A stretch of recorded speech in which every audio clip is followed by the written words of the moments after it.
Catching a bag of fish like these becomes much easier when you have the right float for the situation.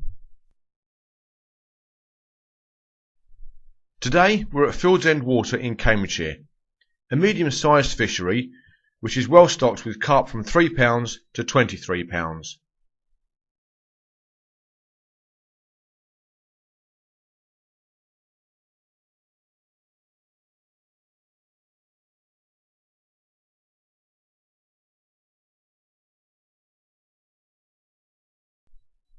Today we're using a float from the mushroom pellet Waggler range, as we need to fish at a fair distance. The float's unique mushroom top acts as a bolt rig, making hooking fish at distance a piece of cake.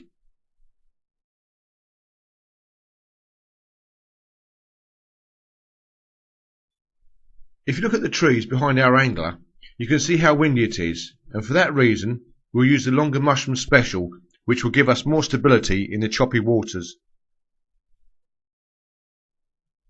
Its length and bulk body well below the water's surface will give us more control and stop the float drifting through too quickly in the surface wind drift.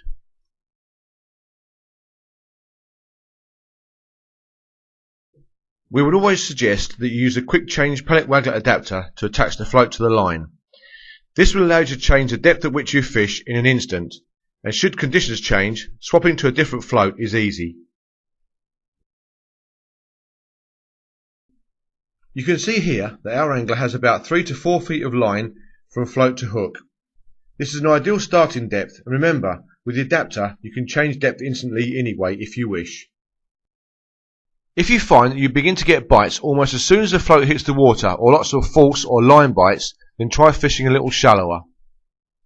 Of course, if you're not getting bites, the first thing to do is to try going deeper.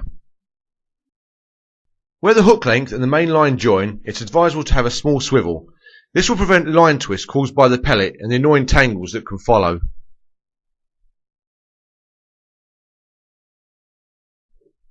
Probably the easiest way of attaching a pellet is by what is known as banding. This is a small latex bait band that is attached to the hook by a short piece of line. It's also known as hair rigging. Although it's fairly easy to tie your own hair rig with some practice, quite honestly it's even easier to buy them ready tied, and there are plenty on the market to choose from. Ask your tackle dealer for them.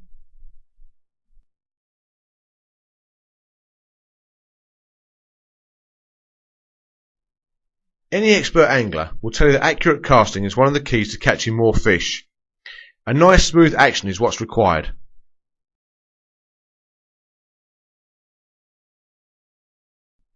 Let's stop our angler in mid-cast and look at the way he does it. Firstly, you need to pick a target. In this case, he's chosen a gap between trees on the far bank. You can see that he's brought the rod in an arc to be directly behind his head. Now, using a firm lobbing action, push the rod forward, keeping it in a straight line between you and the target. Don't overcast. There's no point in casting further than you can catapult your feed.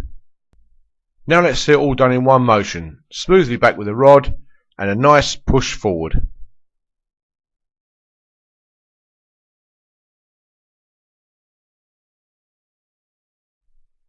Even in a well-stocked fishery, it's important to feed your swim to keep the fish interested.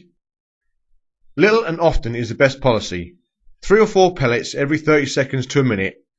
This may sound like a lot, but carp are hungry little devils, and without the loose feed they'll soon look elsewhere. Along with the feeding, notice how the angler moves the rod every minute or so. This will move the float by a couple of feet and will have the effect of lifting the pellet and allow it to fall through the water again. The fish won't take long in arriving, and when the float goes, don't snatch at the rod.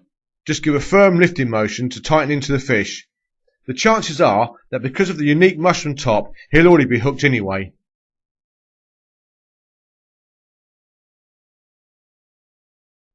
Don't bully your fish. Keep a steady pressure on the line by using the bend of the rod.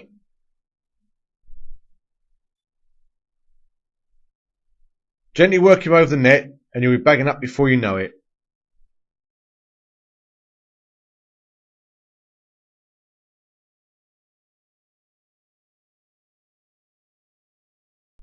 Remember the number one rule of fishing: enjoy it.